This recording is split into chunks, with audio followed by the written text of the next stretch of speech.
guys, Ziv here. Today I'm going to be talking about personal and family finances and budgets, how we set up our accounts, our budget, and how we spend our money. This has worked for us for over 10 years. I think it'll work for anyone regardless of how much money you earn. If you're poor or rich, it's a good structure to go by. So when you set up your personal finances, you're going to need a budget. I know it's no one likes to do it, but you're going to need to look at all your expenses and sort of put them down. I use like just an Excel sheet.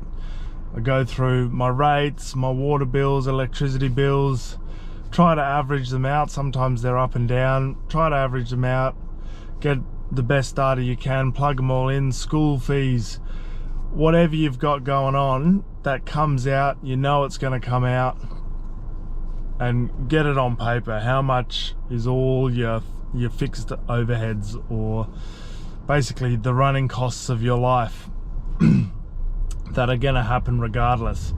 You've got insurances, you've got is your subscriptions part of that. Everyone's got subscriptions these days. Netflix, YouTube, whatever it is. Chuck it all down, get as much as you can, and you'll probably miss some at the start. I've jumped back in a few times and gone, oh, did I have this one in my list of expenses? And you go, oh no, I didn't. And then try to break it down into the format that you get paid in. So if you get paid weekly and it's a monthly bill, divided by 4 or whatever, so that you get the weekly amount. So that sort of sets your budget of all your fixed overheads, your fixed expenses, and you can then know what to put into that account.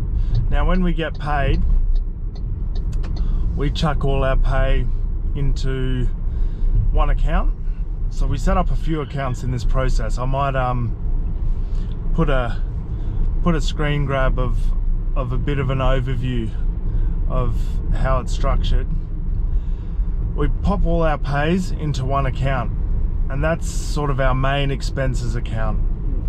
All those fixed overheads that you just calculated, they come out of that account. Automate them, tell your energy provider, whatever it is, to deduct from that account. Netflix, whoever, is deducting out of that account, and all your pay goes into there. Now from your budget, you know how much to leave in there on a weekly, fortnightly basis. Then we have another account set up, which is our food account. So that's what we spend per week on groceries, alcohol when we drink it, those sorts of treats, is all in that sort of shopping food account, primarily around food. Not eating out food, that's a different account, but the weekly, what you gotta eat, so that you know you can just use that card when you're at the shops, and that's your food account, and that's your food budget for the week. Now another account, your emergency fund. There's always unforeseens, and really if you want to stop living week to week and constantly checking your accounts and making sure you're okay, you want to have that emergency fund, because there'll always be something that pops up. I broke my leg a couple of years ago. If you're in America, you probably want to have a bit of a bigger emergency account, because I know that the health system there isn't as good as here or in Europe.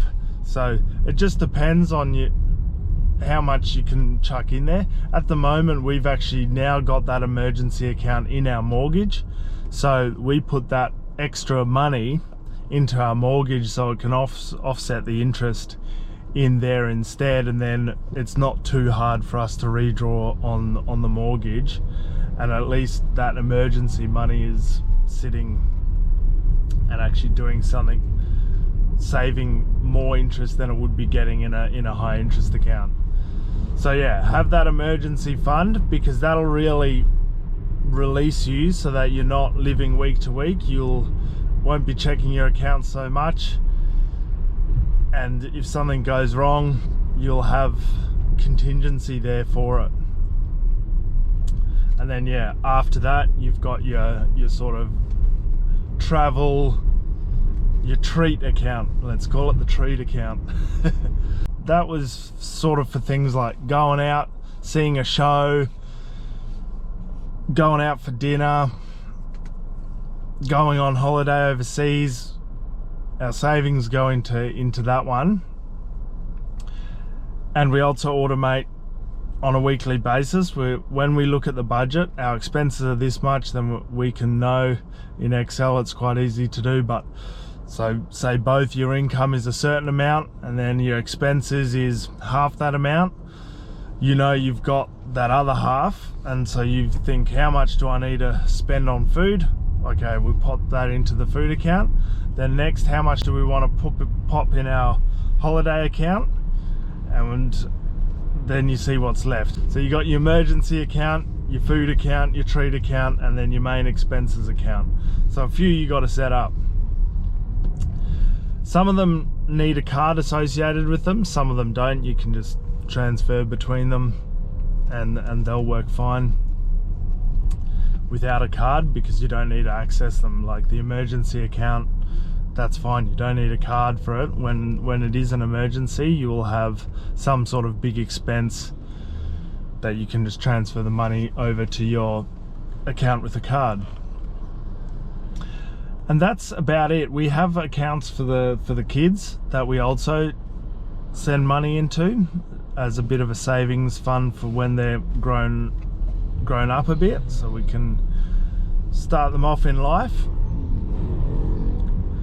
And then our mortgage, you know, we put half our pays into the mortgage at the moment, which is more than is required, but that's sort of putting some money into the offset account, paying it down quicker. And that has seen us through. We check it. Sometimes it's not quite right, like one of the bills goes up and over the year you sort of get behind a bit, or sometimes they all hit at once and you're sort of down a bit and you have to shuffle around a bit and pay back from one account into the other.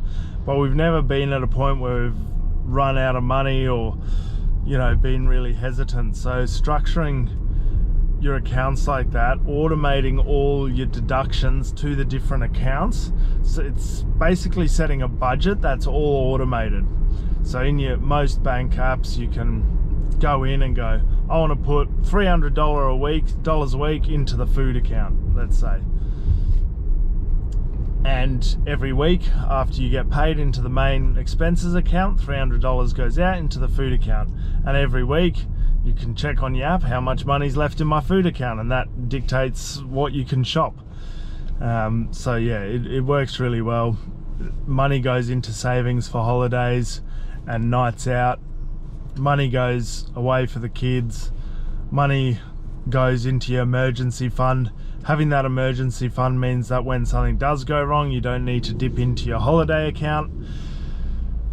It's a really, really safe play, having that emergency account, and that is the key factor to stopping you living week to week on a budget, is the size of your emergency account. If you can have 6 months of your pay in there, that would be, I'd stop putting away in the emergency account if you haven't needed to draw on that yet, and you've got 6 months of pay. That'd probably be a good starting point. Obviously you can go more on that if you want, less risk. You're just going to be more solid in your position, right? I did miss 2 accounts, and that's our personal accounts. Right at the end, when everything has been divvied out, we put money back, give money back to ourselves in our personal accounts that we can spend however we like. My wife and I, at least, not the kids.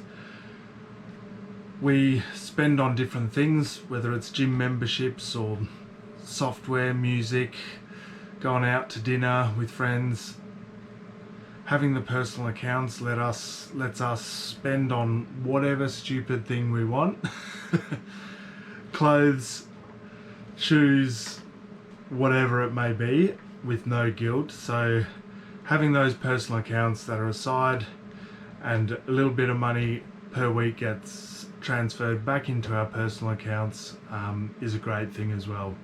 So I highly recommend at the end of joining everything up, but at the end of the day giving some back into some personal accounts so that you can spend guilt-free. Yeah, that's how we set up our accounts. Hopefully that helps. If you want more financial tips and hacks like that, subscribe to the channel. I'm going to be releasing more videos like this where I just explain what I do, how we do it, and hopefully it helps somebody out there who hasn't given it a try or wants to try something different. So yeah, cheers guys, see you on the next one.